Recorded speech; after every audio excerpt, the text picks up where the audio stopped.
Dragon Prince yuan के इस episode की स्टार्टिंग में हम देखते हैं कि झा युआन का जो लोटस प्लेटफॉर्म होता है वो काफी जोरों से ग्लो कर रहा होता है और इस चीज को देख के ये सारे लोग काफी हैरान होते हुए कहते हैं कि जरा देखो तो कि ऊपर हेवन एंड अर्थ की जेनेसिस क्यों इकट्ठा हो रही है। और ये तो पहले टोर्नेडो जैसी दिख रही थी लेकिन अभी इसने एक जाइंट ड्रैगन का रूप ले लिया है। और फिर हम देखते हैं कि ये जेनेसिस क्यू का ये जो ड्रैगन होता है ये काफी तेजी से झा युआन के अंदर जाके घुसने लगता है, जिसकी वजह से झा युआन के अंदर से काफी ज्यादा जेनेसिस क्यू रिलीज होने लगती है और इसके जो 2 हेवनली सन्स थे वो अब 3 हो गए होते हैं। और झा युआन के इस फाउंडेशन को देख के सभी लोगों के काफी तगड़े वाले होश उड़ जाते हैं, क्योंकि झा युआन की अब जो ताकत है इन सभी की औकात के बाहर जा चुकी थी। और ये लोग काफी ज्यादा हैरान होते हुए कहते हैं कि कहीं मेरी खुद की आंखें मुझे धोखा तो नहीं दे रही है ना। और सच सच बताओ जो मैं देख रहा हूँ वो सच है।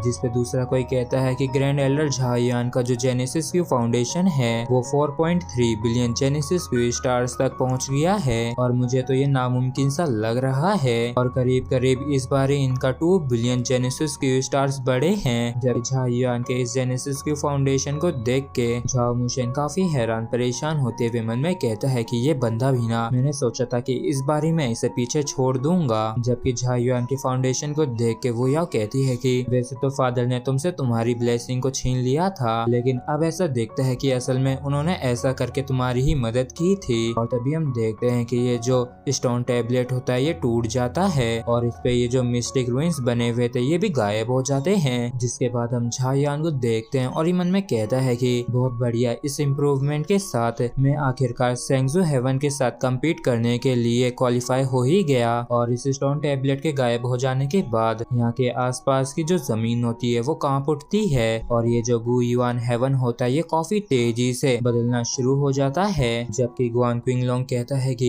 एंसेस्ट्रल क्यू है वो यहाँ तक कि और भी ज्यादा स्ट्रॉन्ग हो गई है और यहाँ पे काफी टेरिफाइंग एंसेस्ट्रल क्यू फ्लक्चुएशंस दिख रही हैं और इन्हें देख के ऐसा लगता है कि जो 9 मेन एंसेस्ट्रल क्यू वेन्स हैं वो आखिरकार अपीयर हो ही गई हैं और इन 9 वेन्स के लिए जो बैटल होगी वो काफी जल्द ही होगी और हमें एक ऐसे बुलंद पिलर की जरूरत है जिसके दम पे हम खड़े हो सके। और इस पोजीशन के लिए सिर्फ एक ही पर्सन एलिजिबल है जो कि अभी झा युआन है। और तभी एक विंग कहती है कि अब जबकि 9 वेन्स अपीयर हो चुकी हैं तो निश्चित रूप से इन्हें हासिल करने के लिए एक काफी बड़ी और भयंकर जंग होगी। और 4 सैक्रेड हेवन से निपटने के लिए मेरा प्रस्ताव ये है कि ग्रैंड एल्डर झा युआन हमारे 5 हेवंस के चीफ कमांडर बने। और इस चीज को सुन के खुद झा युआन भी हैरान होता है और इस चीज को सुन के कुछ जने काफी खुश होते हुए चिल्लाते हुए कहते हैं कि हाँ please grand elder Zha yuan को 5 हेवन का चीफ कमांडर बनने दिया जाए और हम अपनी पूरी ईमानदारी के साथ ग्रैंड एल्डर झा युआन को फॉलो करेंगे। और इस चीज को सुन के चुक्विंग कहता है कि मेरे कांगजोन हेवन को इस प्रस्ताव के साथ कोई भी शिकायत नहीं है। जिसके बाद गुआन क्विंगलोंग कहता है कि और न ही मेरे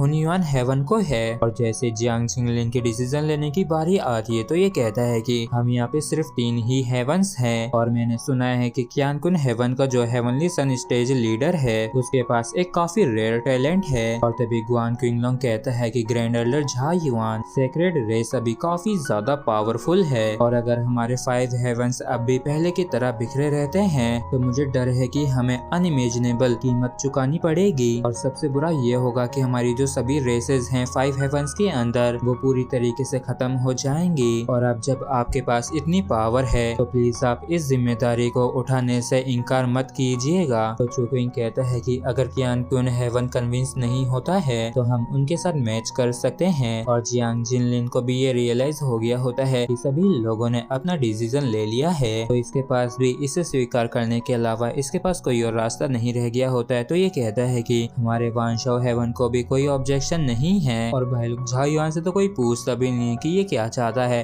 और सभी लोग नारे लगाते हुए कहते हैं कि कमांडर झा युआन आपको बधाई हो और बहुत बढ़िया, अब हमारे पास एक ताकतवर नया लीडर है। और 3 मेजर हेवंस का चीफ कमांडर बनने के बाद झा युआन सभी को सेंट्रल रीजन में ले आता है जहाँ पे मेन वेन्स अपीयर हुई होती हैं। और करीब 10 दिनों बाद ये सभी लोग ही सेंट्रल रीजन पहुँच गए होते हैं। और तभी झा युआन इन सभी को रोकते हुए कहता है कि रुको, वहाँ पे हमारे आगे लोग हैं। तो जियांग जिंगलिन पूछता है कि क्या वो सेक्रेड रेस है, जिसपे झा युआन कहता है कि नहीं, सेक्रेड रेस नहीं है बल्कि ये क्यानकुन हेवन और वूजिंग हेवन है। और तभी गुआन क्विंगलोंग तुरंत ही आगे आते हुए चिल्लाते हुए कहता है कि क्यानकुन हेवन और वूजिंग हेवन हेवन के हमारे दोस्तों हमारे हुनियान हेवन, वानशाओ हेवन और कांगजुआन हेवन ने मिलकर हुनियान हेवन के तियानयन रीजन के कैप्टन झायान को सभी 5 हेवंस का चीफ कमांडर के रूप में चूज किया है। इसलिए हम चाहते हैं कि आपकी भी कमांडर्स यहाँ पे आके इस चीज को लेके डिस्कस करें। और तभी इस बात को सुनने के बाद पहाड़ों के अंदर से एक आवाज आती है और वो कहती है कि तुम लोगों का ये जो डिसीजन है इसे हमारा क्यानकुन हेवन एक्सेप्ट नहीं करता है। और इस चीज को सुन के ग्वान क्विंगलोंग कहता है कि यहाँ तक कि अगर क्यानकुन हेवन को कोई शिकायत भी है तब भी हमें इस चीज को फेस टू फेस डिस्कस करना चाहिए, और अगर तुम्हारे पास इससे बेहतर आइडिया है तो हम उसे बिना जाने बिन मतलब में रिजेक्ट नहीं करेंगे। और इसी के साथ फ्रेंड्स हमारा ये एपिसोड भी यहीं पे खत्म होता है। अगर आप लोगों को वीडियो अच्छा लगा हो तो प्लीज चैनल को सब्सक्राइब और वीडियो को लाइक करना बिल्कुल भी ना भूलें। Thank you.